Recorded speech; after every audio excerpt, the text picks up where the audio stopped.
જજ સાહેબ, મારી દીકરીનો શ્રીમંતનો પ્રસંગ હતો. હું મારી દીકરીને લેવા ગયો હતો તો દેવજીભાઈએ મારી પાસે દહેજ પેટે 3 લાખ રૂપિયા માંગ્યા. એટલે જો હું ન દઉં તો જિંદગીભર મારી દીકરીનું મોઢું ન જોઉં એવી શરત મારી હારે કરી. અને વેપારમાં બહુ મોટું નુકસાન થયું.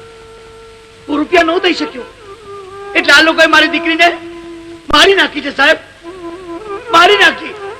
મિલોડ, ફરિયાદી પાસે શું પુરાવો છે કે દેવજીભાઈએ એમની દીકરીને મારી નાખી? પુરાવો હતો જજ સાહેબ મારી પાસે, પણ આ જેઠો દેવજીનો દીકરો એ ચિઠ્ઠી એને ભાડી નાખી.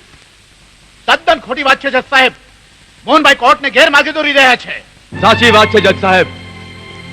મોહનભાઈ અદાલતને ગેરમાર્ગે દોરી રહ્યા છે. દીકરા, જજ સાહેબ, આ છે એ ચિઠ્ઠી જે મારે બનેવી ગોપાલે લખી હતી, જેનાથી સાબિત થાય છે કે આ લોકોએ મારી બહેનની હત્યા કરી છે.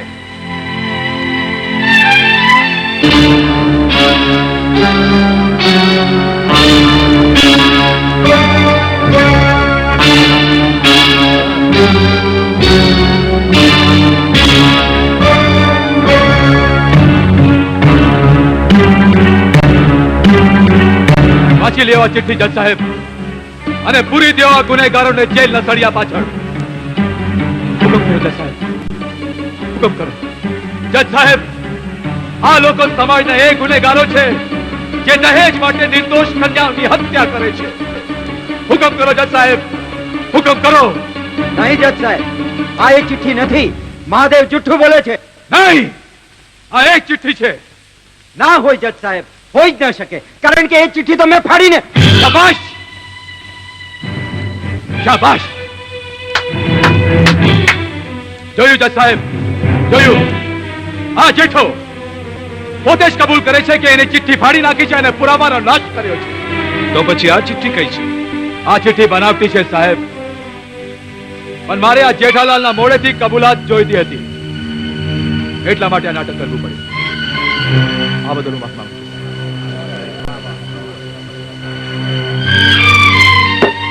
Order, order.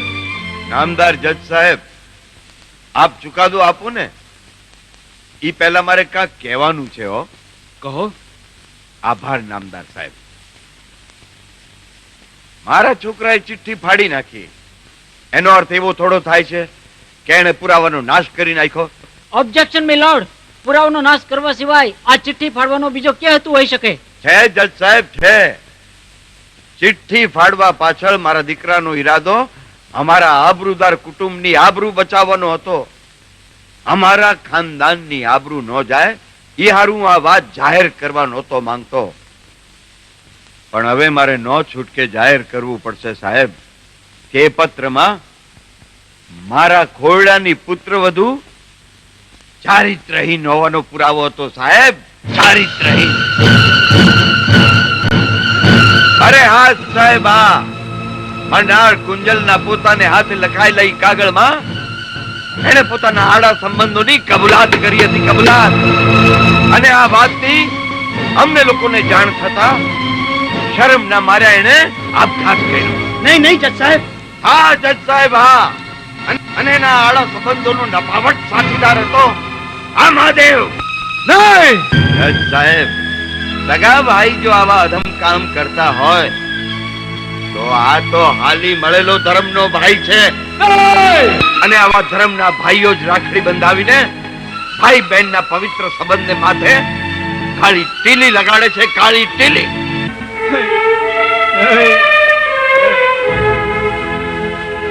હાલ દીકરા, હાલ. જજ સાહેબ, અમારે ન્યાય નથી જોતો, નથી જોઈતો અમારે ન્યાય. આ દીકરા, આપણને ન્યાય નહીં મળે. આવી તો મળશે તારીખું અને વકીલોના માનવતા વિહોણા ગંદા સવાલો અને ભાઈ બહેનના સંબંધો ઉપર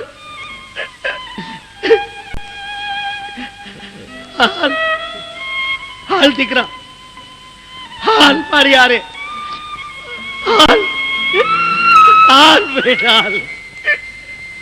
આરોપી અને ફરિયાદ પક્ષની તમામ દલીલો સાંભળ્યા બાદ કોર્ટ એ માને છે કે કુંજલે આપઘાત નથી કર્યો, એની હત્યા થઈ છે. પરંતુ આ હત્યા દેવજીભાઈ અને તેમના કુટુંબીજનોએ જ કરી છે એવા કોઈ પુરાવા ફરિયાદ પક્ષ રજૂ કરી શક્યો નથી. એથી અદાલત દેવજીભાઈ તેમજ જેઠા દેવજીને નિર્દોષ જાહેર કરે છે. નહીં! નહીં! નહીં! નહીં! આ ન્યાય નથી! નથી ન્યાય! આ ન્યાય નથી! આ ન્યાય નથી! નથી ન્યાય!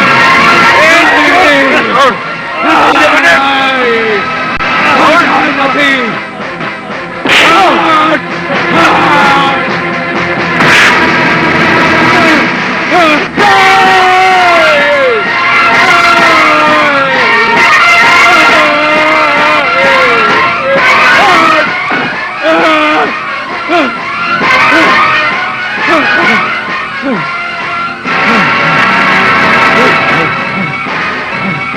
ન્યાય!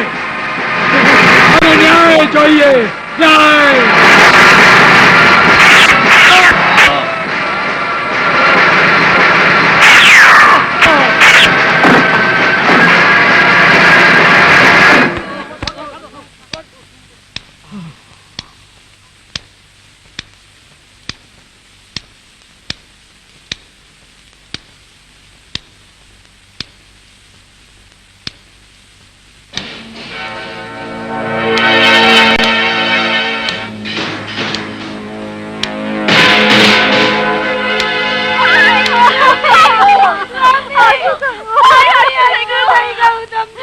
કુંજલ ખૂન કેસમાં દેવજીભાઈના જમાઈ અમથાલાલની જુબાની તથા કુંજલના સાસુ જમનાબેન તથા નણંદ વિજયાબેનની કબૂલાત પરથી સાબિત થાય છે કે મરનાર કુંજલનું ખૂન દેવજીભાઈ, જેઠાલાલ, જમનાબેન અને વિજયાબેને મળીને કર્યું હતું.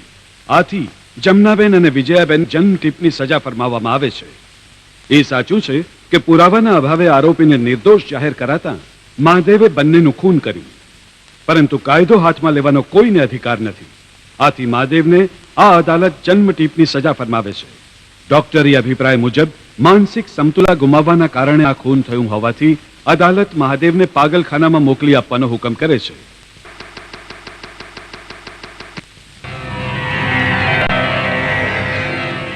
ડોક્ટર સાહેબ, આજે મારા દીકરા મહાદેવની કમનસીબ કહાની. આજે એની સજા પૂરી થાય છે એટલે એને લેવા આવ્યો છે.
મમ્મા, પોશી પોશી પૂનમણી આકાશે રાંધ્યા અન્ન છે, ભાઈની બેની લાડકડી એ રમશે કે જમશે, રમશે કે જમશે.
બેટા આ તારી માં જીવતી હોત તો ના ના દાદાજી એવું ન બોલો.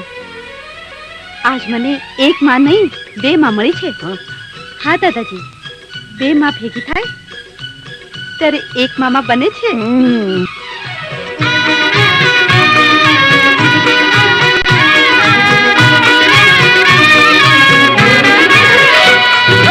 ઘોડા ગાડી રિક્ષા રિક્ષામાં બેસી આવ્યા અમે.